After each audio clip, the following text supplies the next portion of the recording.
हम अपने पिता, अपने पूर्ण परमात्मा सत्य पुरुष को, पूर्ण ब्रह्म को, उसकी तरफ से हम उल्टे हट गए और उस जो तपस्या कर रहा था उसमें हमारी आस्था बन गई, इंटरनल कनेक्शन हो गया उनसे, अंदर से कसक बन गई, अपने मालिक न भूल गए। आकाशवाणी हुई थी कि नादानो, इसकी नादानी को मत देखो, ये अच्छी क्रिया नहीं है जो ये कर रहा है। पर हमारे मन में जैसे बच्चा हो ना, वो जहां आसक्त हो गया होएगा तो सारा परिवार उसको मना करो, वो मानता नहीं। ऐसे हम इंटरनल कनेक्शन उसमें कर बैठे, ऊपर से ऐसे बैठे रहे। लेकिन पूर्ण ब्रह्म परमात्मा जानी जान थी, हमारी हृदय की भावना जानते थे। उन्होंने क्या किया, जब 70 युग तप किया, उसने मांगा कि क्या चाहता है बोलो, तो निरंजन कहने लगा मुझे जीव दे दो भगवान, मेरा अकेले का मन नहीं लगता। भाई जीव जब दूंगा, इनमें से कोई जाना चाहती है जीवात्मा ये यहाँ की, तो आप ले सकते हो, ऐसे जीव मैं अपनी मर्जी से नहीं दूंगा। इनसे पूछो अगर कोई तेरे साथ जाना चाहता है। तो हम तो सारे तैयार बैठे थे, क्योंकि उसके ऊपर आसक्त हो गए थे। वो बहुत प्यारा लगा था हमें ये ज्योति निरंजन। क्यों इसने वो तेरे की 70 युग तप किया, एक टांग पर खड़ा होके, और फिर 70 युग तप किया, ओहो ये तो बहुत कमाल कर दिया। और ये बीमारी आज हमारा लगी हुई है। हम किसी साधु को अगर तपस्या करते हुए देख लें और कहते हैं ये महात्मा 12 वर्ष से खड़ा है, बैठता को नहीं है, तो उसका प्रतिफल क्या होगा, उसका रिजल्ट क्या होगा, इसका हमने नहीं बेरा। पर हम लोग जरूर जानते हैं भाई है बहुत मुश्किल काम है जो ये कर रहा है, और कुछ ना कुछ इसको बहुत अच्छी प्राप्ति होगी। नहीं, तप से राज राजमद मानम, जन्म तीसरे शुक्र सवानम। तप का प्रतिफल क्या होगा, इस जन्म में जो तपस्या कर रहे हैं, अगले जन्म में छोटे मोटे पद पोस्ट गवर्नमेंट में हिस्सा हो जाएगा। कोई डिप्टी कमिश्नर बन जाएगा, कोई डिस्ट्रिक्ट मजिस्ट्रेट लग जाएगा, कोई 5 साल एमएलए या एमपी रह जाएगा, कोई मंत्री के पद न पाकर राजी हो जाएगा, और तीसरे जन्म में कुत्ते की जूनी में जाएंगे, गधे बनेंगे जो राम नाम को नहीं जपते। तप से कोई प्राप्ति अच्छी नहीं होती। तप से राज और राजमद मानम, जब राजा बन जाता है ये प्राणी, इसमें बहुत अभिमान हो जाता है।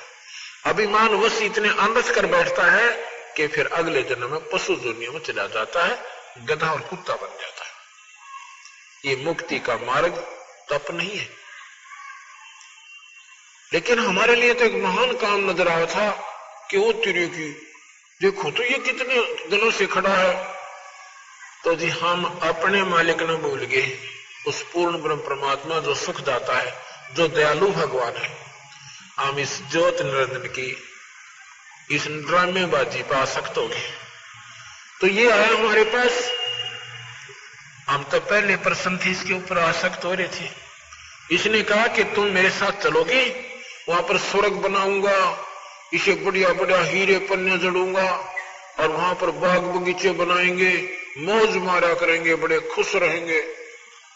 हमने तो कहने लगा जो जाना चाहता है हाथ खड़ा कर लो, सतपुरुष ने कहा, पूर्ण ब्रह्म ने। तो जी सबसे पहले जिस आत्मा ने हाथ किया था उसका ऑटोमेटिक नंबर भगवान के पास, पूर्ण ब्रह्म के पास पहुंच गया। और फिर हमने सभी ने ऐसे हाथ खड़े कर दिए, हाथ जोड़ दिए ऊपर ने कि मैं भी जाना चाहता हूं, मैं भी जाना चाहता हूं। असंख्यों प्राणियों ने इस काल निरंजन के साथ आने की स्वीकृति दे दी। जिस आत्मा ने पहले हाथ उठाया था उसको सतपुरुष ने अपने पास बुलाया कि ठीक है तुम जाना चाहते हो जाओ, पर एक काम करो कि हम तुम्हारे को जो इसको देना है ऐसे नहीं देंगे। उसकी लड़की बना दिया, बहुत खूबसूरत लड़की बना। उसका नाम क्या रखा, प्रकृति देवी। जिसको अष्टंगी कहते हैं। जगदम्बिका भी इसका नाम रखा गया, 8 भुजा जिसकी है। वो सुंदर लड़की बना दी। उस समय 2 भुजा थी, बाद में ये अपनी शक्ति प्रदर्शन के लिए 8 भुजा दिखा सकती है, नहीं 2 रूप में रहे, 2 भुजाओं के रूप में रहती है। उस लड़की को, प्रकृति को बनाया लड़की, और सभी जीवात्मा सूक्ष्म रूप में उसके अंदर प्रवेश कर दिया कि जितने जीव निरंजन चाहेगा, एक बार आप जबान से बोल देना, उतने जीव बन जाएंगे। शब्द से सृष्टि रची जाएगी। और जाओ निरंजन के पास, क्योंकि तुम निरंजन के अपनी सहमति से जा रहे हो, पर एक ध्यान करना, हम सभी आत्माओं को भगवान ने, सतपुरुष ने यह कहा था कि तुम ये सतनाम मत भूलना और ये सारनाम याद रखना। यदि तुम्हें वहां कोई आपत्ति हो, इस सतनाम और सारनाम का एक बार सिमरण करना हृदय से कसक के साथ, फिर मैं तुम्हें वापस ले आऊंगा। तो हमने सोचा बहुत अच्छा हो गया कि सतनाम और सारनाम है, याद रख लेंगे। वो और नाम है, ये सतनाम और सारनाम ऐसे नहीं, वो नाम न्यारे हैं, ये तो उनका एक वैसे प्रतीक बताता हूं।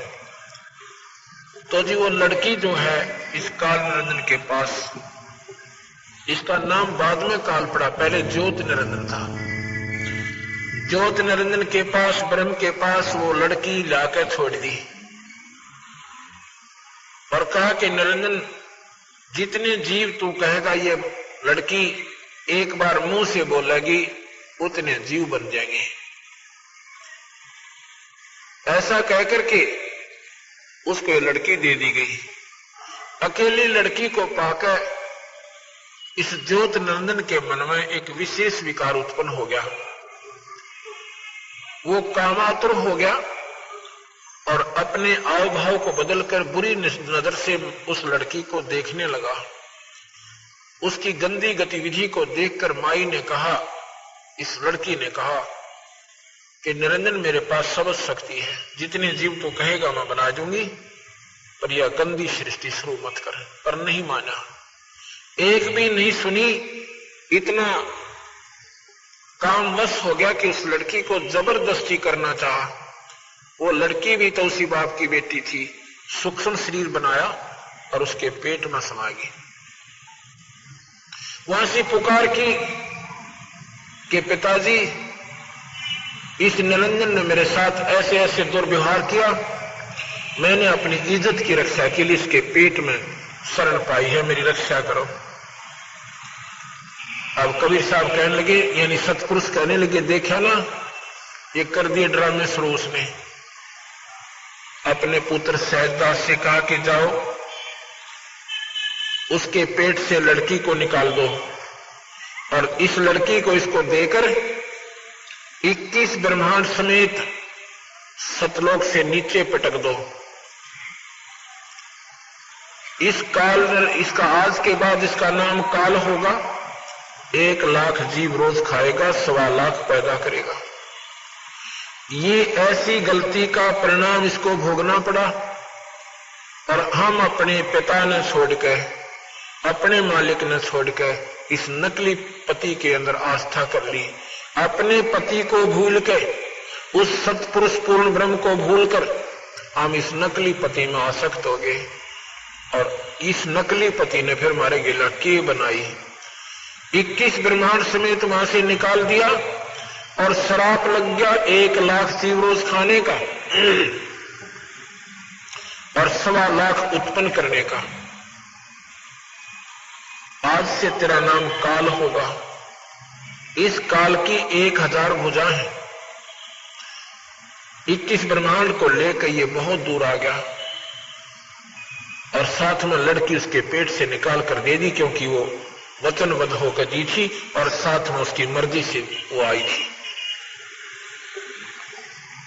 अब उस माई ने फिर विनय की, निरंजन मेरे पास सब शक्ति है, जितने जीव तू कहेगा मैं बना दूंगी, यह गंदी सृष्टि शुरू मत कर। पर नहीं माना, जबरदस्ती शादी की और 3 बच्चे उत्पन्न हुए। बड़े का नाम ब्रह्मा रखा दूसरे का विष्णु रखा और तीसरे का शंकर भगवान। इन तीनों को ड्यूटी दे दी। जब ये सियाने हो गए और स्वयं अंतर्ध्यान हो गया और माई से कहा, आज के बाद मैं किसी को दर्शन नहीं दूंगा, मैं ऐसे लोक में रहूंगा, ना ब्रह्मा आ सकेगा, ना विष्णु आ सकता, ना शिव आ सकता, ना कोई साधक वहां आ सकता, मैं उस ऐसे लोक में रहूंगा। और तू ऐसे करना। माई से कहा, किसको? इस जगदम्बिका को, प्रकृति देवी को, कि जब ये बच्चे सियाने हो जाएं, इनको सागर मंथन पर भेज देना, जो जो वस्तु निकले इनको एक एक बांट देना। जब ये बच्चे सियाने हुए, इनको सागर मंथन पर भेजा। सागर मंथन में पहले चारों वेद निकले, वेद ब्रह्मा ने लिए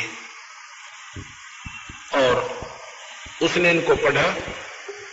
पढ़कर पाया कि इसमें भगवान और है, हमारा पिता कोई और है। तो माई ने कहा, माई से पूछा करते थे कि मां हमारा पिता कौन है? माई कहती थी, बेटा मैं ही तुम्हारा पिता हूं, मैं ही तुम्हारी मां हूं। क्यों कहती थी ऐसे? क्योंकि उसने प्रण कर लिया था निरंजन ने, आज के बाद मैं किसी को दर्शन नहीं दूंगा। अगर मां कह देती कि तुम्हारा पिता ऐसे ऐसे वहां रहता है और बच्चे कहते हम तो पिता के पास जाएंगे, और बच्चे जिद ला लेते, तो मां कहां ले जाती? ना वहां माई जा सकती, ना ब्रह्मा विष्णु महेश जा सकते। इसलिए मां ने झूठ बोल दिया कि बेटा तुम्हारा कोई पिता कौन है, तुम्हारा पिता नहीं है, मैं तुम्हारी मां हूं, मैं तुम्हारा पिता हूं। जब वेद पढ़े ब्रह्मा ने, उसमें पाया कि सृष्टि का एक और मालिक है, 21 ब्रह्मांड का कोई और मालिक है जिसका नाम ब्रह्म है। उसकी साधना पाने की क्या है कि योग समाधि है, ध्यान लगाएंगे और पिता के दर्शन कर लेंगे। तो ब्रह्मा बोला, मां आप झूठ बोलती हो। अब कैसे मां? बेटा कि वेदों में लिखा है कि हमारा मालिक हमारा पिता और है, उसका ज्योत में शरीर है, यानी प्रकाश में परमात्मा है। मैं उसको ढूंढूंगा, वेदों में विधि लिख रखी है, समाधि लगाऊंगा। माई कहने लगी, बेटा समाधि लिख रखी है पर पावक होना। शेरा वाली कहती है ब्रह्मा के पुत्र ये तुझे मिलेगा नहीं। अगर नहीं मां तू फिर झूठ बोलती है। ब्रह्मा ने 4 युग तक समाधि लगाई और निरंजन के दर्शन नहीं हुए, ब्रह्म के दर्शन नहीं हुए। आखिर में आकाशवाणी हुई निरंजन की कि सृष्टि क्यों नहीं रची जा रही। माई ने कहा कि तेरा जेठा बेटा वो तेरी खोज में गया हुआ है, मेरी नहीं मानता है, उसको कह दो कि मैं दर्शन नहीं दूंगा, वापस आ जाए। माई ने एक लड़की बनाई समझ शक्ति से, उसका नाम गायत्री रखा कि जा बेटी गायत्री अपने भाई को जगा ला। उसने जाकर ब्रह्मा को जगाया कि ब्रह्मा आप वापस चलो, और मां बुला रही है और उसके जो है तेरे बिना सृष्टि रची नहीं जा रही है। ब्रह्मा कहता, गायत्री मैं चल तो पड़ूं पर मां के आगे झूठा हो जाऊंगा। मैंने कहा था या तो दर्शन करके आऊंगा नहीं तो नहीं आऊंगा। तो भाई फिर एक काम करे, तो मेरी झूठी गवाही दे देना। गायत्री से ये ब्रह्मा कहता है कि मेरी झूठी गवाही दे देना कि मैंने पिता के दर्शन हुए, तो मैं चलूं, नहीं तो मैंने शर्म आवे, मां के सामने नहीं जाऊंगा। गायत्री बोली, एक काम करते हैं, मैं एक लड़की और तैयार कर देती हूं समझ शक्ति से। उसने अपनी समझ शक्ति से एक लड़की और तैयार की और कहा कि अब हम तीनों दोनों आपकी गवाह बन जाएंगे, अब चलो। यहां पर ऐसी प्रक्रिया लिखी है कि हम यहां बता भी नहीं सकते आपको, ऐसा उनका जो व्यवहार वहां पर था। तो क्या होता है, तीनों अपना सलाह मशवरा करके आ जाते हैं। माता पूछती है कि बेटा ब्रह्मा अखामा पिता के दर्शन हुए? अकोगे माता जी? भाई कोई प्रमाण बताओ कि ये दोनों गवाह हैं, इनसे पूछो। उनसे पूछा, क्यों भाई तुम्हें इसने दर्शन हुए पिता की? कहा जी हमारे सामने दर्शन देकर गए वो तो। अब माई ने सोचा, बड़ी भाई कमाल की बात होगी, मुझे तो कहता मैं किसी को दर्शन नहीं दूंगा, पृथ्वी इधर से उधर हो सकती है, और इधर से इनको दर्शन दे दिए। तो वो माई अक्षुब्ध होकर, निरंजन से नाराज होकर अपने पति थे और एक तरफ बैठ जाती है, कहती संभाल तेरे डमडमे ने, मुझे कहता है दर्शन नहीं दूंगा, इनको तूने दर्शन दे दिए। आकाशवाणी आती है उस निरंजन की, ब्रह्म की, कि ये तीनों झूठ बोल रहे हैं, मैंने कोई दर्शन नहीं दिए इनता ही। आकाशवाणी जब हुई तो माई आई करड़ी हो गए और गुस्से में आकर कहती कि नादानो तुम झूठ बोलता है ब्रह्मा, मेरे को आकाशवाणी हुई तुम्हारे पिता की कि मैंने दर्शन नहीं दिए, ये झूठ बोलते। फिर वो सहम गए, घबरा गए, अगे तो थारी पोल पाट गई, हंसने लग गए, कहने लगे मां मैंने तो न्यू सोची थी कि मां का आगे नो का नो जाऊंगा, मैंने शर्म लगेगी, और मैं तो झूठ बोलती थी, तीनों ने हमने मिलकर झूठ बोलती थी। तो ब्रह्मा को श्राप दे दिया माता ने, इस शेरा वाली ने, प्रकृति देवी ने, कि तेरी जग में पूजा नहीं होगी, और तेरे जो विद्वान होंगे ना, तेरे अनुयायी जो ज्ञानी पुरुष बन जाएंगे, वो तेरे जैसे ढोंगी और पाखंडी होंगे, दुनिया ने ठगा करेंगे, झूठ नहीं बोला करेंगे, सच्चाई नहीं बताया करेंगे और गुमराह कर देंगे सभी को। ब्रह्मा बेहोश हो जाता है ये बात सुनकर। गायत्री को श्राप दे दिया कि तू गौ बनेगी, और उसको उपवती थी दूसरी लड़की, उसको श्राप दे दिया कि तू गंदी जड़ी बूटी होगी, गंदगी में रहा करेगी, तूने झूठ बोला, ऐसे ऐसे गलत काम भी किए। जब ये तीनों को श्राप दे चुकी तो आकाशवाणी हुई उस काल निरंजन की कि प्रकृति तेने श्राप नहीं देना चाहिए था, अब मैं तुझे श्राप देता हूं कि तू पार्वती तो द्रौपदी बनेगी द्वापर युग में, और तेरे 5 पति होंगे। अब माई कहती है कि निरंजन कितने नाच नचाले, तेरे वश होगी, अपनी गलती से मर गई मैं तेरे ऊपर और फंस गई, तेरे चुकर नाच नचाले। ठीक है, एक तरफ तो कहता है कि सृष्टि चलाओ, इन बच्चों को डराऊं धमकाऊं नहीं तो यहां कैसे सृष्टि चलेगी, ऊपर से मेरे को श्राप दे रहा है, ठीक है मैं तेरे वश हूं, कुछ भी कर ले। तो वही ये शेरा वाली पार्वती बनकर आई थी ना, पार्वती के क्षमा करना, ये द्रौपदी का उसी का अवतार थी। अब क्या होता है, दूसरी बार फिर सागर मंथन करवाया, जो बच्चे सियाने हो गए, बड़े बड़े हो गए। दूसरी बार जब सागर मंथन हुआ तो 3 लड़कियां निकली सागर मंथन में। बड़ी का नाम सावित्री रखा, ब्रह्मा से ब्याह दी। दूसरी का नाम लक्ष्मी रखा, विष्णु से ब्याह दी। और तीसरी का नाम उमा रखा, जो शिव से शंकर जी आकर शादी कर दी। और यहां से ये काल निरंजन की सृष्टि शुरू होती है। अक्षर पुरुष एक पेड़ है, निरंजन वाकी डार, ये तीनों देवा शाखा है भाई, पात्रो संसार। ध्यान से सुनना इस दोहे को। अक्षर पुरुष है परब्रह्म और निरंजन है ब्रह्म, और तीनों देवा फिर शाखा है, ये पात्रो। अक्षर पुरुष एक पेड़ है, यानी परब्रह्म एक पेड़ है और ब्रह्म उसकी डार, डार माने मोटी डारी, एक तो तना जो नीचे निकले जमीन से ऊपर, उसको तो समझो परब्रह्म, उसका मोटा डाला लगा हुआ, मोटी तना है, वो डार है, उसको समझो यो निरंजन। और उस मोटी डार का फिर 3 शाखा है, ये ब्रह्मा विष्णु में। लेकिन जो जड़ रूट है, नीचे जो रूट रहेगी ना जड़, वो पूर्ण ब्रह्म है। अब यहां ध्यान से सुनना, इस एक दोहे से, इस एक ही दोहे में सारी सृष्टि को महाराज ने बता दिया परब्रह्म एक पेड़ है और ब्रह्म बाकी डार और ब्रह्मा विष्णु शाखा है, ये पात रूप संसार, ये समझ लो इसको। और रूट कौन है? वो पूर्ण ब्रह्म है, जहां से सारी सृष्टि निकल कर आई है। अब यहां पर आपको मैं कबीर साहब की वाणी सुनाता हूं और इससे आपको ज्ञान होगा। ये जो कथा मैंने आपको बताई है, इसको कथा मत समझना, ये सच्चाई से परिपूर्ण समझना।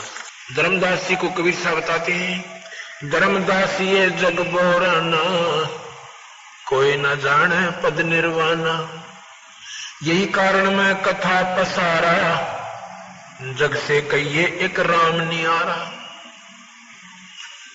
आप ये 5-6 दिन सत्संग अवश्य सुनना, इसमें आपको परमात्मा की परिभाषा आज तक आपने नहीं सुनी होगी, वो सुनाई जाएगी और तभी आप परमात्मा की तरफ एक विशेष रुचि बनाओगे कि भगवान है क्या, परमात्मा कहते किसे है। यही कारण मैं कथा पसारा, जग से कहिए एक राम नियारा। राम क्या चीज है? उसे गॉड कहो, राम कहो, अल्लाह कहो, खुदा कहो, रब कहो, ये भाषा भिन्न शब्द है, शक्ति एक ही है। राम शब्द एक शक्ति बोधक शब्द है। जैसे साहेब कहते हैं, जैसे ऐसा तो साहेब है, और भाई जैसे मंत्री साहब, मुख्यमंत्री साहब, प्रधानमंत्री साहब, साहेब शब्द एक शक्ति बोधक शब्द है और जिसमें जितनी शक्ति है उतना ही वो साहेब है। ये राम शब्द समझो, 3 लोक के राम हैं, ब्रह्मा विष्णु महेश, यानी 3 लोक के साहेब हैं, ये 3 लोक के राम हैं, इससे ज्यादा शक्ति नहीं है। जैसे मंत्री जो है अपने विभाग में वो फुलफलेज होता है, लेकिन वो पूर्ण शक्ति युक्त नहीं है। डीएम, डिस्ट्रिक्ट मजिस्ट्रेट, जिसको डिप्टी कमिश्नर भी कहते हैं, वो भी शक्ति युक्त है, वो भी साहेब है, पर अपने डिस्ट्रिक्ट लेवल तक ही साहेब है। इसीलिए राम शब्द है। 3 लोक के राम हैं, ब्रह्मा विष्णु महेश। 21 ब्रह्मांड का राम है काल निरंजन, ये यहां का मालिक है 21 ब्रह्मांड का। और 7 शंख ब्रह्मांड का मालिक है परब्रह्म। वो परब्रह्म जो राम है वो 7 शंख ब्रह्मांड का, अनंत करोड़ ब्रह्मांड का, अनंत करोड़ ब्रह्मांड का ओवरऑल कंट्रोलर जो राम है वो पूर्ण ब्रह्म है। उसको सतपुरुष राम कहते हैं, उसको सत साहेब कहते हैं। जैसे प्रधानमंत्री ओवरऑल कंट्रोलर, ओवरऑल साहेब है, सबके ऊपर साहेब है। मंत्री अपने राज्य में साहेब है, मुख्यमंत्री अपने राज्य में साहेब है, चीफ मिनिस्टर जो होते हैं। इसी प्रकार ये 3 लोक के राम हैं, ब्रह्मा विष्णु महेश। केवल 3 लोक्स ओनली 3 लोक्स। उसमें कौन कौन से हैं? ये मृत्यु लोक, स्वर्ग लोक और पाताल लोक। और लोक और भी बहुत हैं। उनका मालिक कौन है? वो परब्रह्म यानी ये ब्रह्म है। और इन सब के ऊपर 21 ब्रह्मांड और सब 7 शंख ब्रह्मांड के ऊपर जो परमात्मा है वो राम है, वो कबीर, वो पूर्ण परमात्मा है। और उस पूर्ण परमात्मा के अवतार कबीर भगवान आए हैं। जैसे विष्णु जी के अवतार राम और कृष्ण आए हैं, ऐसे ही पूर्ण परमात्मा सतपुरुष के अवतार कबीर साहब और गरीबदास जी आए हैं। यही कारण मैं कथा पसारा, जग से कहिए एक राम नियारा। यही ज्ञान जग जीव सुनावो, सब जीवों का भरम नसावो।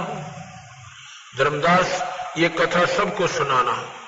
इसमें मत समझना कि कबीर साहब ने मन ग्रंथ बना रखी होगी, या देवी भागवत सुनाऊंगा आपने, एक तीसरा सेकंड ओनली। और साथ में आपको ये गीता जी सुनाऊंगा, या गीता जी भी बताओगी आपको कि यह सृष्टि ऐसी ही रची थी। ये ब्रह्मा, ये निरंजन कौन है? ये ब्रह्मा विष्णु महेश का पिता है। और फिर इस गीता जी में लिखा है कि उस भगवान का जहां अर्जुन कृष्ण जी कहते हैं उस भगवान का ध्यान धर भाई जिससे फिर तेरा जन्म मरण कोई न हो। वो भगवान कौन है वो गीता जी में बताऊंगा। वो सतपुरुष पूर्ण परमात्मा की तरफ ये काल निरंजन इशारा करता है। गीता भगवान कृष्ण ने नहीं बोला था। ये बातें जो मैं कह रहा हूं एक बार आपके हृदय में स्ट्राइक करेंगी कि अच्छा सर परमात्मा है। ये पहली बार सुना कृष्ण जी ने गीता ना बोली। कृष्ण जी ने गीता नहीं कहा। कृष्ण जी के शरीर में ये गुप्त शक्ति काल निरंजन प्रवेश किया। 1000 भुजा का भगवान, 21 ब्रह्मांड का मालिक और भगवान कृष्ण के इस शरीर में प्रवेश करके बॉडी में उसने अपनी ब्रह्म का श्रेष्ठ ज्ञान गीता जी के रूप में हमें दे दिया। गीता जी 1 नंबर शास्त्र है इस ब्रह्मांड का। इससे उत्तम शास्त्र नहीं है भक्ति के मार्ग का। बाकी ज्ञान जानकारी पुराणों में भी ठीक है, वो केवल नॉलेज है, वो ज्ञान है। इसमें वो ज्ञान है जो भक्ति की तरफ प्रेरणा करता है। किस भक्ति की? ब्रह्म तक की। इसमें ओम मंत्र है। ओम मंत्र ब्रह्म की उपासना है। हमने परब्रह्म भी छोड़ना है और वापस पूर्ण ब्रह्म के पास जाना जहां पहले रहती थी। ब्रह्म की साधना से आपको स्वर्ग नरक 84 लाख दुनिया, स्वर्ग नरक 84 लाख दुनिया ये आपकी नहीं मिट सकती। लेकिन पूर्ण ब्रह्म की साधना से आपका जन्म मरण नहीं होगा। इस स्वर्ग से भी उत्तम स्थान आपको मिलेगा। यही कारण, यही ज्ञान जग जीव सुनावो, सब जीवों का भरम नसावो। यही बातें, ये कथा सबको बताना और सबका भ्रम मिटाना। अब मैं तुमसे कहूं चिताई, तेरे देवन की उत्पत्ति वाई। अब मैं धर्मदास तुझे बताता हूं, ध्यान से सुनना। क्या? इन तीनों देवताओं की उत्पत्ति कैसे ये पैदा हुई। कुछ संक्षेप कहूं गौराई, सब संशय तुमरे मिट जाई। भरम गए जग वेद पुराना, आज राम का मर्म न जाना। ये भोली भारी आत्मा वेदों और पुराणों में उलझ गई। उस आदि राम का, उस परमात्मा का किसी ने भेद नहीं जाना। सतपुरुष का भेद किसी ने बेरा नहीं पाटा, ज्ञान नहीं हुआ। राम राम सब ज्ञानी सुने सो हृदय लाई, मूर्ख सुने तो गम नहीं आई। जो विचारवान पुरुष होंगे, जो बहन भाई, जब हमारा सत्संग सुनो एकदम निरपेक्ष हो जाना, इष्टवादी मत बनना। इष्टवादी बनकर सुनोगे तो ये बात आपको खटकती रहेंगी और ज्यादा खटक जाएंगी। आप एकदम बिल्कुल साफ कोरे कागज बन जाना थोड़ी देर के लिए और फिर ये ध्यान से सुनना। क्या कहते हैं? ज्ञानी सुने तो हृदय लगाई, मूर्ख सुने तो गम नहीं पाई। जो विचारवान बहन भाई होंगे इनको पुनर्विचार करेंगे और गहराई से सोचेंगे। ये शास्त्र हमारे पास रखे, इनको फिर पढ़ोगे। ये शास्त्र किसी जाति मजहब के नहीं है, नहीं, ये उस समय लिखे गए थे जब कोई जाति थी। ये मजहब नहीं थे, जातियां वर्णाधार पर थी, कर्म आधार पर थी। अब तो हमने परंपरा बना दी। जो चाम का काम नहीं करते उनको भी चमार कह रहे हैं। अब चरमकार कौन होते हैं? जो चाम का काम करे, वो किसी जाति के भी। तो उस जब ये लिखे गए थे ना कोई हिंदू था, ना मुसलमान था और ना ही कोई सिख या ईसाई था। ये मानव मात्र के यानी बहुत पुरातन शास्त्र हैं आत्म कल्याण के लिए। जब हम इन शास्त्रों को देखते कहते थे हिंदुओं के हैं, हिंदू भी ना थे उस समय। महाभारत में आपने सुना हिंदू कहीं? महाभारत में हिंदू नाम भी नहीं था, ना मुसलमान था, ना कोई और था। उस समय के ये शास्त्र लिखे हुए, ये निरपेक्ष शास्त्र है, ये बिल्कुल सही शास्त्र है। इनका लेखक एक है, वेद व्यास जी। 4 वेद और गीता जी, 18 पुराण, ये सभी और सुख सागर, महाभारत, इन सब का राइटर एक है। कोई ने सोचा दूसरे राइटर ने गलत लिख दी होगी, इनका राइटर भी एक ही है। जिसने पुनर्स्थापित की। गीता जी को भी उसने वेद व्यास ने लिखा है। तो अब ये सोचना पड़ेगा आपने दोबारा। ज्ञानी सुने सो हृदय लगाई, मूर्ख सुने सो गम नहीं पाई। तो नादान आत्मा होंगी उठकर चली जाएंगी, ऐसा महात्मा है। कहता है कृष्ण जी से भी ऊपर कोई शक्ति है? कृष्ण जी तो बहुत निम्न सत्र के भगवान है, सबसे छोटी इकाई के ईश्वर है। आप ध्यान से सुनना, और गीता जी आपको प्रमाण देगी इस बात का। मां अष्टंगी पिता निरंजन, ये जम दारुण बंसन अंजन। पहले कीन निरंजन राई, पीछे से माया उपजाई। उस पूर्ण परमात्मा ने पहले निरंजन की उत्पत्ति की, ब्रह्म की, और पश्चित यह माया बनाई, यानी असेरा वाली ये प्रकृति बनाई। माया रूप देख अति शोभा, देव निरंजन तन मन लोभा। इस माई का सुंदर रूप देख के इस काल निरंजन के मन में नीचता आ गई, इसका तन मन उसकी तरफ आकर्षित हो गया। मां अष्टंगी पिता निरंजन, ये जब दारुण वंशन अंजन। पहले कीन निरंजन राई, पीछे से माया उपजाई। माया रूप देख अति शोभा, देव निरंजन तन मन लोभा। कामदेव धर्मराय सताए, देवी को तुरंत धर खाए। पेट से देवी करे पुकारी, हे साहेब मुझे ले वो उभारी। धर्मराय की ने भोग बिलासा, माया को रही तब आशा। 3 पुत्र अष्टंगी जाए, ब्रह्मा विष्णु शिव नाम धराए। 3 पुत्र अष्टंगी, अष्टांगी ये शेरा वाली ने पैदा किए। 3 पुत्र अष्टंगी जाए मंत्र से है, वो किलियम जाप है। पार्वती को भगवान शिव ने यही नाम दिए थे, जो 5 नाम मैं अभी आपको बताता हूँ, और इनसे नाम से मुक्ति होगी। बाकी अन्य भगवान गणेश की मूर्ति बनाकर कितनी पूजा कर लो, वो कभी प्रसन्न नहीं होगा। भगवान गणेश जी की जो कमल है, वो कमल में वो खजाना गड़ा हुआ है, और ये किलियम उसकी चाबी है। वो किलियम, इस चाबी से वो चैनल ऑन हो जाएगा, और फिर भगवान गणेश के लोक में रिद्धि और सिद्धियों के भंडार भरे हुए हैं। फिर वो सुरती उनको देखेगी, वो चार्ज हो जाएगी आत्मा, और फिर भगवान गणेश के गुण उसमें आ जाएंगे, वो अपना लाभ उठाया करेगी। भगवान गणेश उन पर प्रसन्न होंगे, तब उनके काम सरेंगे। यहाँ भगवान गणेश की कितनी बढ़िया मूर्ति बना लो और कितनी उसकी पूजा कर लो, परमात्मा वो गणेश खुश नहीं होंगे, वो प्रसन्न होंगे जब उनसे आपका संपर्क हो जाएगा। आप उस खजाने की चाबी मिल जाएगी, तब आपको लाभ होगा। क्योंकि कोई भी भगवान है, किसी भी इसकी आप साधना करते हो नाम से होगी। अन्य साधनाओं से भगवान प्रसन्न नहीं होते।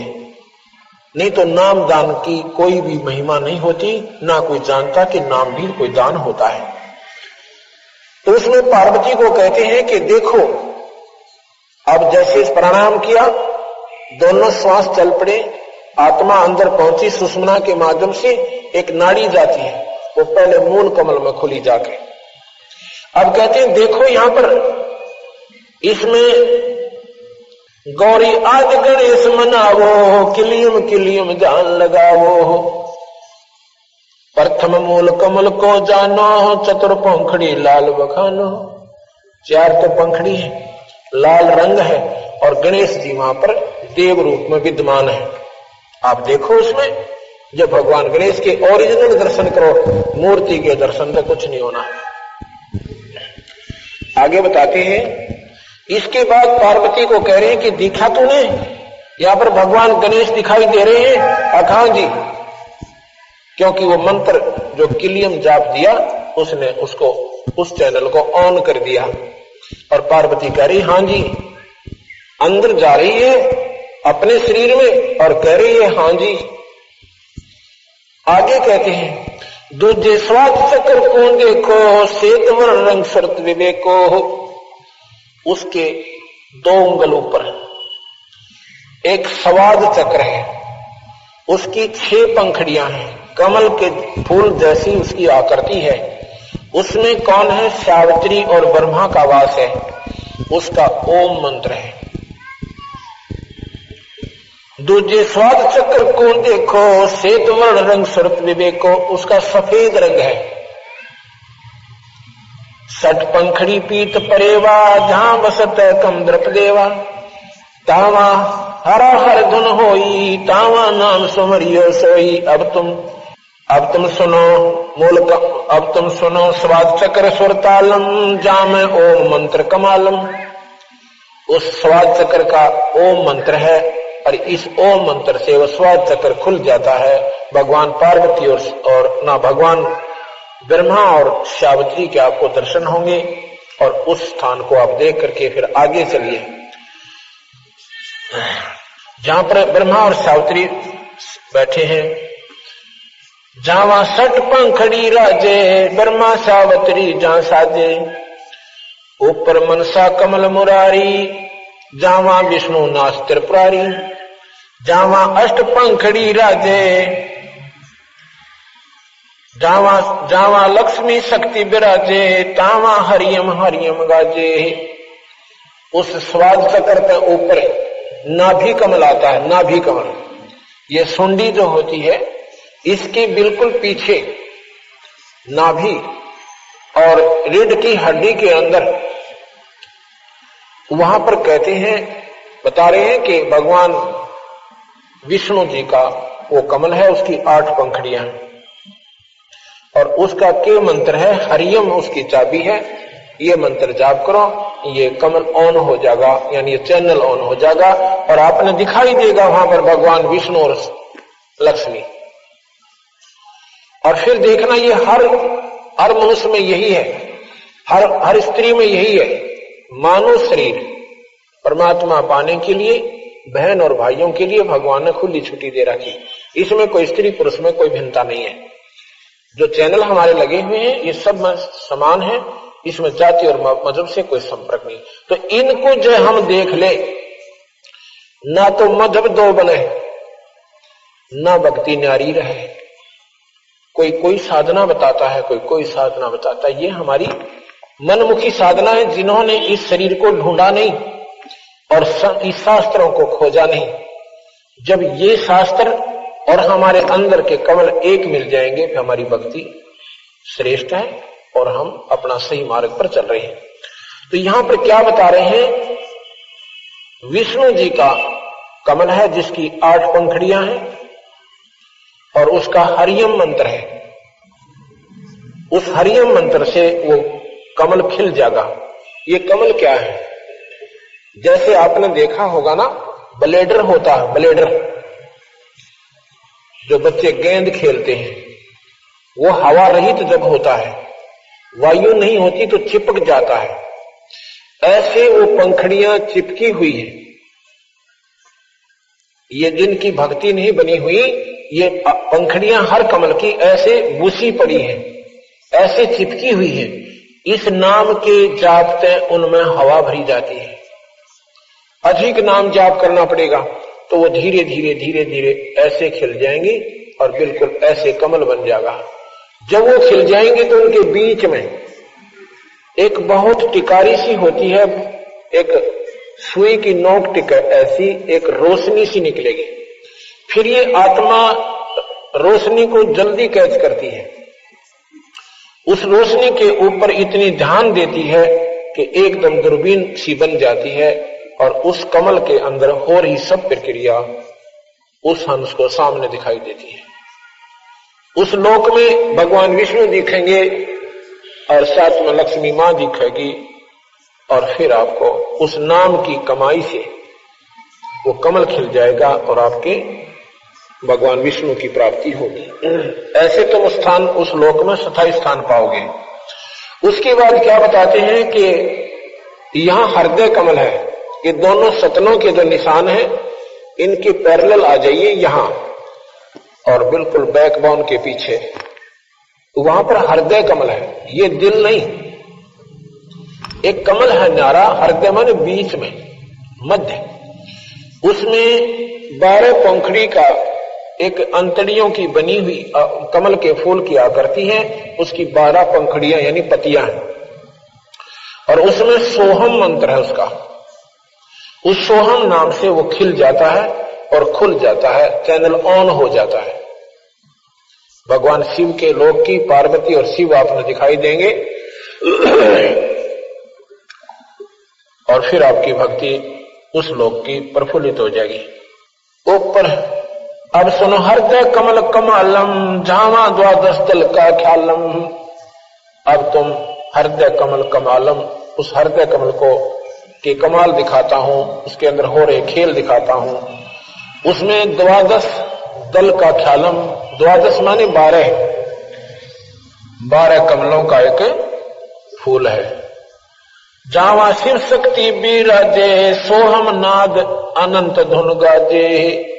उसमें भगवान शिव और पार्वती, शक्ति माने माई, उसमें भगवान शिव और पार्वती यानी शक्ति रहते हैं।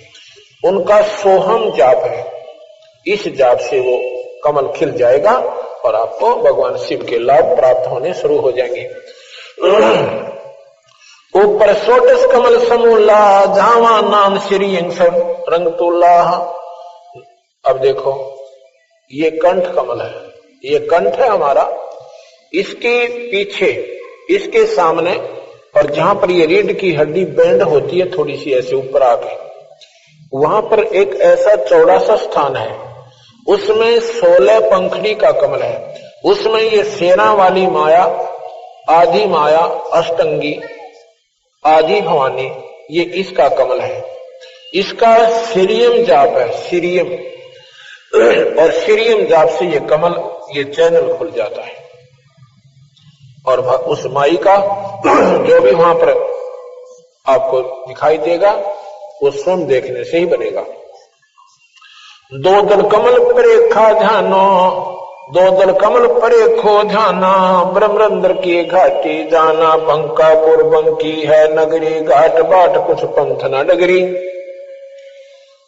अब क्या बताते हैं, इसके ऊपर चलो आगे, त्रिकुटी आएगी, उसमें दो पंखड़ियों का कमल है, एक पंखड़ी सफेद है, एक काली है।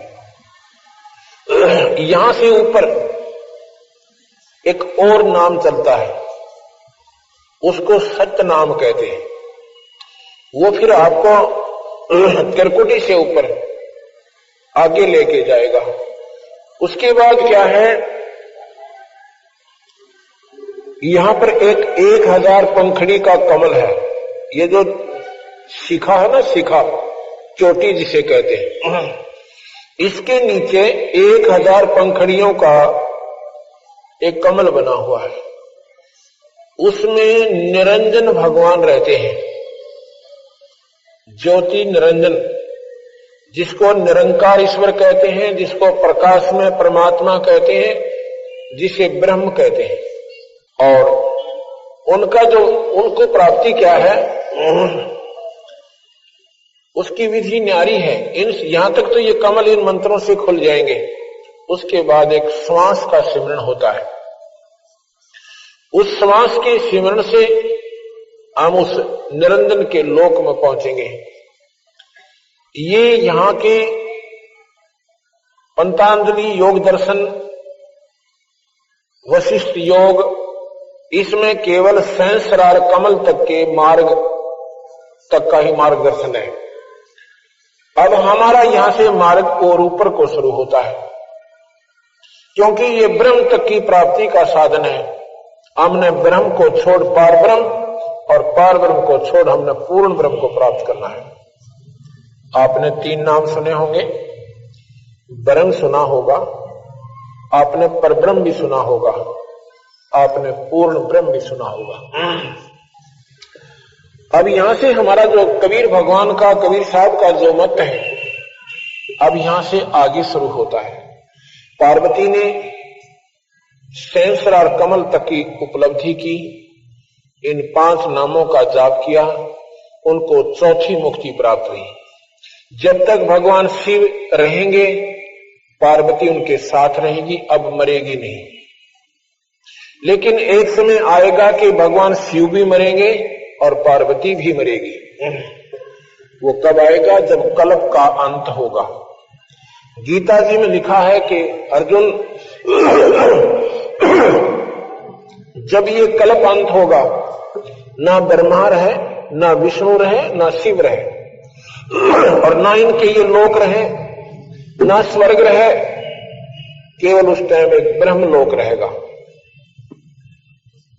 ब्रह्मलोक क्या है, ये आपको थोड़ी कथा सुनाता हूं, क्योंकि हमारी जो कबीर साहब की जो प्रक्रिया, कबीर साहब के बारे में जानकारी हम क्या बताना आपको चाहते हैं, वो इस कथा के बाद शुरू होगी।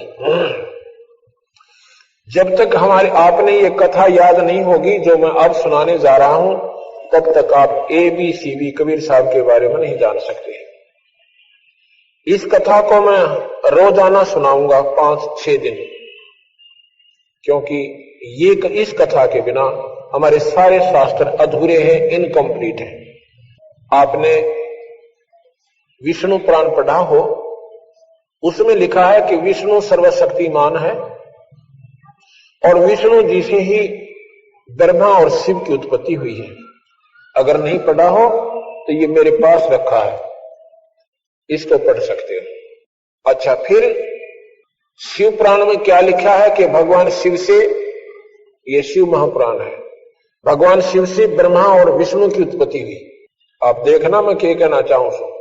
आपने सत्संग बहुत सुने होंगे, क्योंकि जो पुण्यात्मा है वो परमात्मा की तलाश में है, और ढूंढते भी रहना चाहिए, घूमते भी रहना चाहिए। ज्ञान सब संतों के सुनने चाहिए, लेकिन जब आपका समय आएगा अपने आप आपको ज्ञान हो जाएगा कि हम कहां खड़े थे। ये देवी भागवत महापुराण ये पढ़िए, इसमें क्या लिखा है कि ये ब्रह्मा विष्णु महेश की माता है। शेरा वाली ये जो माता आप देख रहे हो शेर पे, ये ब्रह्मा विष्णु महेश की माता है। तीसरे सकंद में पढ़ियो इसको। और इनके पिता कौन है? ज्योत निरंजन सनातन भगवान, और यह इनकी मां से तीनवा की, ब्रह्मा विष्णु महेश की ये माता है। और इनके पिता कौन है? ज्योत स्वरूपी निरंजन ब्रह्म सनातन भगवान। गीता जी के 5वें अध्याय के, गीता जी के 14वें अध्याय का 3, 4, 5 श्लोक पढ़िए। उसमें यही निरंजन भगवान कहता है, ब्रह्म कहता है, भगवान कृष्ण के शरीर में प्रवेश करके 1000 भुजा का भगवान है वो काल निरंजन, उसको काल निरंजन भी कहते हैं। तो वो कहता है कि प्रकृति तो मेरी पत्नी है। प्रकृति कौन? ये शेरा वाली। और ये सब संसार इसी से उत्पन्न होता है। आगे कहते हैं कि ब्रह्मा विष्णु महेश ये प्रकृति से उत्पन्न हुए, इस शेरा वाली से उत्पन्न हुई। 14वें अध्याय का 3, 4 और 5वां श्लोक आप पढ़ सकते हैं। अब मैं क्या बताना चाहूं तो इन सारे शास्त्रों को सुचारू करेंगे कबीर साहब के ज्ञान से। आपने ब्रह्म सुना, परब्रह्म सुना और पूर्ण ब्रह्म सुना, लेकिन इसका भेद नहीं पाया। हम किसी विद्वान पुरुष से पूछते थे कि ब्रह्म और परब्रह्म में क्या अंतर है, वो कहते थे वही ब्रह्म है वही परब्रह्म है। ऐसा नहीं है। दादा और परदादा, एक तो फादर, एक ग्रैंड फादर, और एक ग्रैंड फादर का भी फादर, उसको परदादा कहते हैं। एक तो दादा ग्रैंड फादर, और ग्रैंड फादर का भी पिताजी, उसको परदादा कहते हैं। परदादा यानी दादा से भी बड़ा।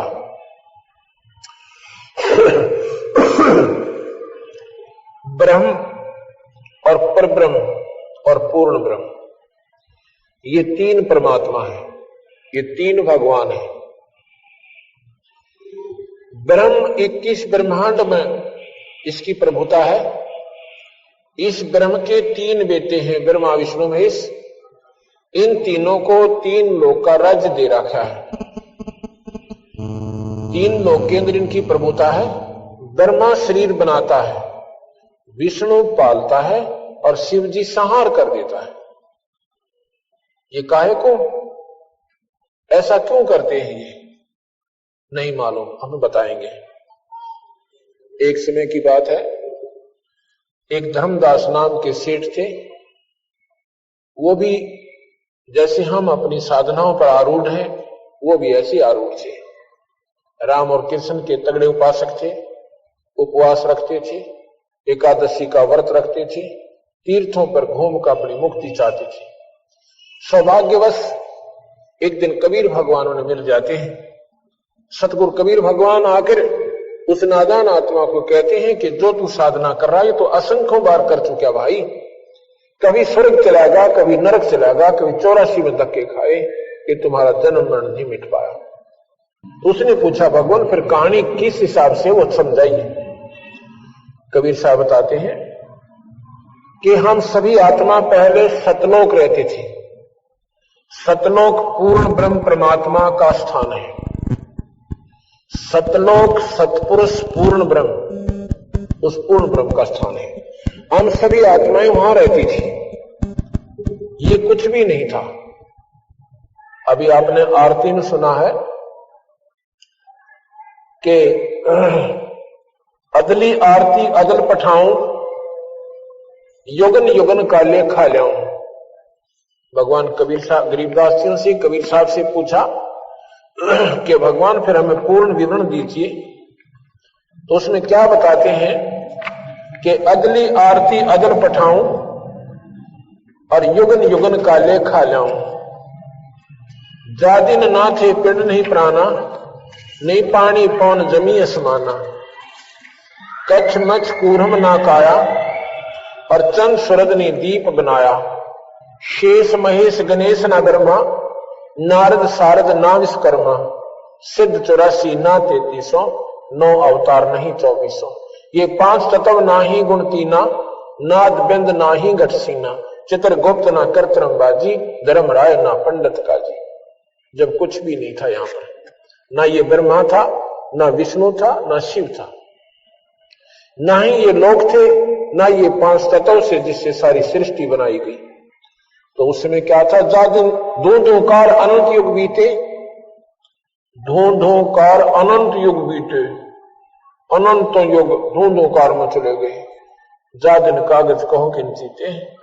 तो भगवान से पूछा कबीर साहब से, तो आप कहां थे उस समय? जा दिन थे हम तगत खवासा, जब यहां पर कुछ भी नहीं था और धुंधुकार था, अंधेरा था। तो आप कहां थे? जा दिन थे हम तगत खवासा, तन के पाती सेवक दासा। संख युगन पर लो परवाना, हम सतपुरुष के संग रहाना। दास गरीब कबीर का चेहरा, और सतलोक हमारा अमरापुर डेरा। हम सतलोक में रहते थे। हम सभी आत्मा जितनी भी यहां पर 21 ब्रह्मांड में कष्ट पा रही हैं, कोई गधा बना हुआ है, कोई कुत्ते और कुतिया बनी हुई है, कोई गंदी नाली के कीड़े बने हुए हैं, यहां मनुष्य शरीर में आए हुए हैं। ये उन्हीं 84 लाख दुनियाओं के प्राणियों में से हम बाहर आए हैं, और हमें एक शुभ अवसर मिला है कि हम अपना उस आत्म कल्याण कर सकते हैं। जब हम वहां थे सतलोक में थे ये सभी के सभी। यहां पर ये लोक नहीं था, और ना ही ये अन्य कंस्ट्रक्शन थी। ये चांद और सितारे भी नहीं थे, ये ग्रह भी नहीं थे। तो यहां कैसे आ गए हम? ये बात सुनने की है, ध्यान से सुनना। प्रथम बार जो प्राणी सुनेगा उसको महसूस होगा कि ये बनावटी सी बात से है, ये तो बात जस्ती को ना। और अगर आप ध्यान से सुनोगे, ये लगातार सुनते रहना हमारे सत्संग को, अंत में आप ये कहोगे ये 100 की 100 सत्य है, क्योंकि इन शास्त्रों से भी आपको मिला कर देंगे। हमने एक पुस्तक छापी बनाई है। पहले हमने छापी थी यथार्थ भक्ति संदेश प्रथम भाग, अब छापा है यथार्थ भक्ति संदेश दूसरा भाग। अब दूसरे भाग को भी आप पढ़ कर देखिएगा। हम पहले सभी सतलोक में रहते थे, वहां पर अपना जन्म मरण नहीं था। अब देखो यहां पर हम चाहे कितने दुखी हो जाएं और कितना हमें कष्ट आ जाए, हम फिर भी मृत्यु नहीं चाहते। कोई नहीं चाहता मरना। हाथ कट जावे और टांग भी साथ कट जावे, अंधा भी हो जावे, फिर भी जीवन की आकांक्षा बनी रहती है। ऐसा क्यों है? और ये ज्ञान होते हुए कि हम रहेंगे नहीं यहां पर, सभी ने जाना है।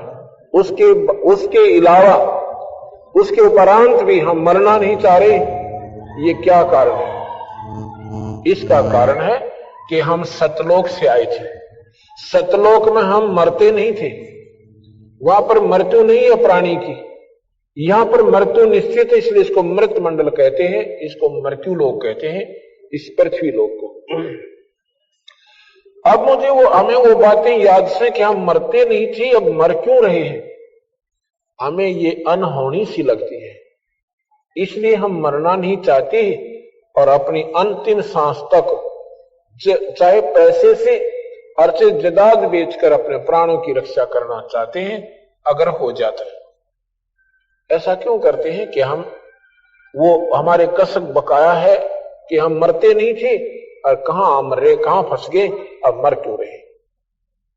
हम सतलोक में रहते थे, वहां पर सतलोक क्या है, एक ऐसा तेजोमय शरीर हमें मिलता है, वहां पर अपना परिवार बनेगा। हम परिवार में रहते थे वहां पर, यहां पर भी परिवार बन गया। पहले हम अकेले थे, फिर शादी हुई, 2 बन गए, फिर बच्चे हुए, हम अनेक हो गए। अब इन बच्चों में और पोते और पोतियों में, देवते देवतियों में हमारा कितना प्यार और कितना उनमें लगाव बन गया। और ना मेरा 1 मिनट के बाद यहाँ के बिजली पड़ जा। आपने सुना होगा इसमें गुजरात के अंदर हम विचार नहीं करते हैं, हम इतनी गहराई तक जा नहीं पाते जितना हमने जाना चाहिए था। अब जाओगे जब ये कथा सुन लोगे, 1 सेकंड पहले वो भाई बहन अपने की तरह अपने बच्चों में आनंद मंगल से रहते थे, आनंद मंगल से रह रही थी, ना जाने कहां कहां की उम्मीदें लगा रखी थी, और एक पल के बाद ना वो कोठी रही, ना वो कार रही, ना वो बच्चे रहे, ना वो बहन भाई रहे, और ना ये शरीर रहा। ये क्या सिस्टम है, ये क्या कहानी है? इसको क्यों नहीं कभी हमने सोचा? क्योंकि हमने ज्ञान नहीं था। हमने ये सोच लिया कि प्रकृति के नियम है, कभी तूफान में मर गए, कभी समुद्री तूफान साइक्लोन आ गया उसमें मर गए, ये तो मरना जीना बना हुआ। क्यों बना हुआ है ये ऐसा? ये क्या काहे का जीवन हमारा, जब 1 सेकंड का भरोसा नहीं हमारे साथ क्या बन जाए और क्या कहानी में बीत जाए। इसके लिए कबीर भगवान का ज्ञान हमें सुनना पड़ेगा। क्या होता है कि हम पहले सभी सतलोक रहते थे, सभी जीवात्मा सतलोक में रहती थी, आनंद से रहते थे, हमारे बच्चे थे। या तो टेम्परेरी परिवार से हमारा ये नकली परिवार है, हम सदा इसमें नहीं रह सकते। वहां हमारा स्थायी परिवार है। जैसे यहां संस्कारवश परिवार बन गया, ऐसे संस्कारवश अपना सतलोक में परिवार बन जाएगा। जो कबीर साहब की भक्ति हम जो मंत्र देते हैं उसके आधार पर करते हुए वहां पहुंच जाओगे अपने आप ऑटोमेटिक, और वहां जाकर आपका फिर मरण कभी नहीं होगा। और वहां पर तेज पुंज के सब भोजन होते हैं, अमृत आहार है वहां पे। जैसे यहां पर 5 तत्व से फल बने, इससे आम भी 5 तत्व से बने और केले भी 5 तत्व से बने। इनका न्यारी न्यारी वैरायटी बन गई, स्वाद न्यारे न्यारे बन गए। ऐसे ही वहां पर तेज पुंज के बहुत सुंदर आहार है। वहां जो आनंद है, यहां तो पासंग भी को ना, यहां तो कुछ भी नहीं है। तो यहां कैसे आए? सतलोक में सतपुरुष परमात्मा है, उसे पूर्ण ब्रह्म कहते हैं। सतपुरुष ने सतलोक की सृष्टि बनाई, वहां की न्यारे न्यारे लोक और द्वीप बना दिए। वहां पर बहुत सुंदर न्यारे न्यारे द्वीप बने। ये नकल है सारी, 21 ब्रह्मांड जो है सतलोक में बनी हुई वस्तुओं की नकल है, पर ये 5 तत्वों से बनाई गई। एक तो सोने से बने और एक बने मिट्टी से।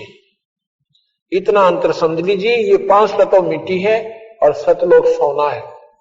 सभी हम सतलोक में रहते थे, वहां पर इस पार ब्रह्म को, पार अचिंत नाम के एक पुत्र को, जो सतपुरुष का पुत्र है, उसको कहा गया कि आप यहां के ये कंस्ट्रक्शन करो सतलोक की। उस अचिंत ने अपनी शब्द शक्ति से इस पार ब्रह्म की उत्पत्ति की, जिसे अक्षर पुरुष कहते हैं। उसने अपना सहयोगी बना दिया कि अब तू इसकी कंस्ट्रक्शन कर, यहां की सतलोक की। पार ब्रह्म जो है वहां पर अमृत सरोवर है। अमृत सरोवर में जाकर और आनंद से लेट जाता है, निंद्रा आ जाती है।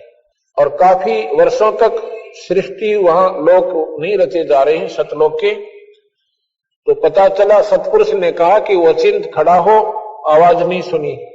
उसमें एक अमृत तत्व से एक अंडा बनाया, उस अंडे को उस अमृत सरोवर में डाल दिया। बहुत बड़ा अंडा, एग।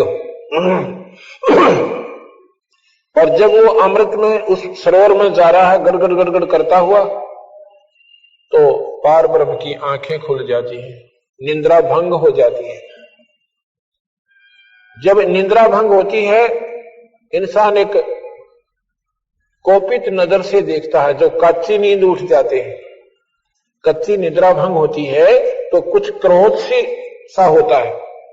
उस कोप से उसने दृष्टि से देखा, किसने? पार ब्रह्म ने। तो उस अंडे को देखा तो वो फूट जाता है, अंडा दो भाग हो जाता है। उसमें से इस ब्रह्म की उत्पत्ति हुई। अब ध्यान से सुनना, उस अंडे से इस निरंजन की उत्पत्ति हुई, ज्योति निरंजन की। ज्योति निरंजन कहो, इसे ब्रह्म कहो। तो जब ये अंडा फट गया, उसमें वो निकला, आकाशवाणी हुई सतपुरुष की। उन्होंने कहा कि तुम दोनों बाहर आओ। परब्रह्म से कहा कि तेरी ड्यूटी लगाई थी कि तूने यहां सृष्टि रचनी थी, यहां की कंस्ट्रक्शन करनी थी, और तू निंद्रा में था, इसलिए हमने तेरे को जगाने के लिए ये अंडा छोड़ा था। अब तेरी दृष्टि से ये फूट जाने से इसमें से ज्योत निरंजन निकला। अब उन तीनों को, अचिंत, पारब्रह्म और ब्रह्म, ब्रह्म कहो, ज्योत निरंजन कहो, इसे काल भगवान कहो, और परब्रह्म, ये तीनों एक लोक में रहने लगे। कुछ दिनों के बाद इस ज्योत निरंजन के मन में आता है कि ये स्थान हमारे लिए बहुत कम है। बाकी 16 भाई हैं, वो तो न्यारे न्यारे रह रहे हैं और हम एक लोक में रह रहे हैं। तो इसके मन में के खरपतवार हो गया कि मैं अपना न्यारा राज रचूं, और राज पाने के लिए तप करना होता है। 70 युग तक इस काल भगवान ने, ज्योत निरंजन ने, इस ब्रह्म ने 70 युग तक उस पूर्ण ब्रह्म परमात्मा का आसरा तकिया और तप किया।